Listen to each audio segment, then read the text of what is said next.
Good evening. My name is Kyle Cominsky. I'm in the Supply Chain Management 3005 course, and my article for discussion number 3 this week is titled Tractor Supply Ready's Next Phase of Final Mile Delivery Plan.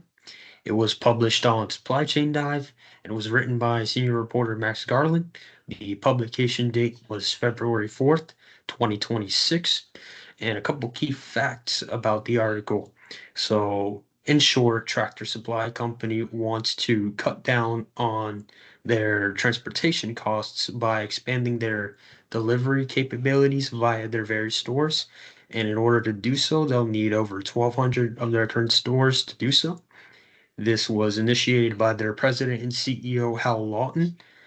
It is a final mile drive initiative. What that pretty much is and what it means is the lower your costs, the higher and more effective and efficient your supply and your shipment is going to be.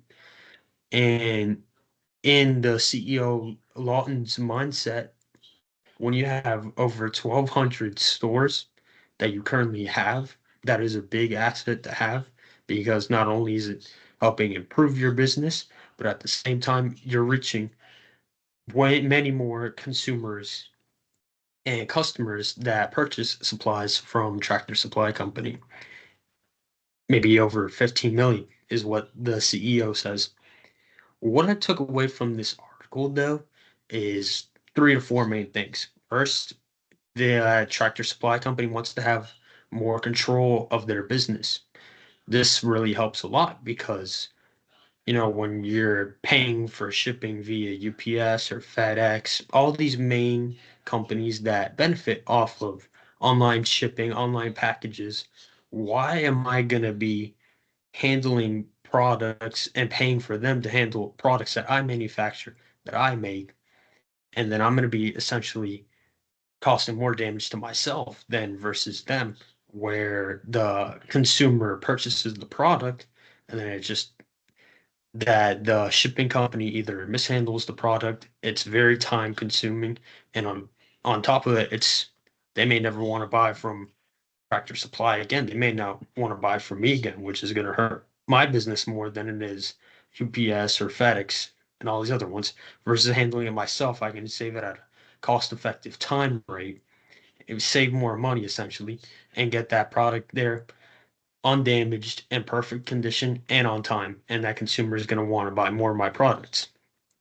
Another thing I took away is that the last step, the final mile, that's the most important part in supply chain management in anything, because essentially that's you're giving your products to consumers. That's the most important thing.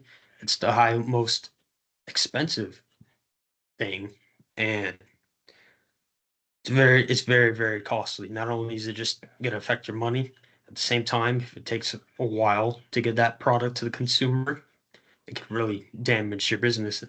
That person may no longer want to do business with that said company or that said organization again.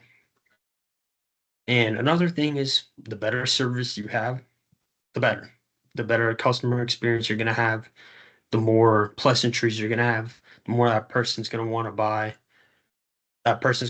products from you.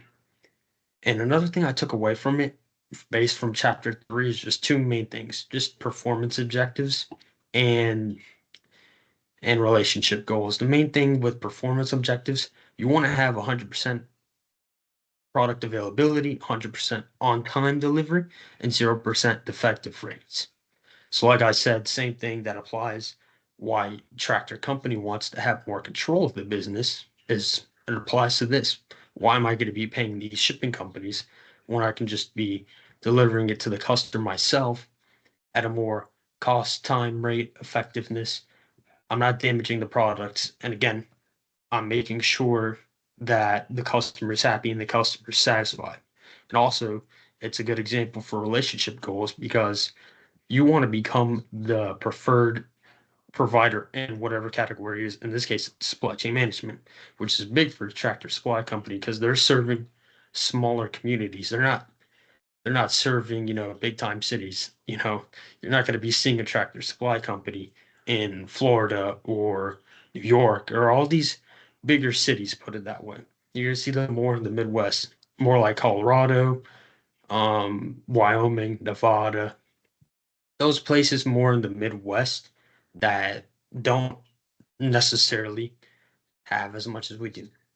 But anyways, that is what I took away from this article. That was what my discussion was about. Thank you so much for listening in. Have a great day.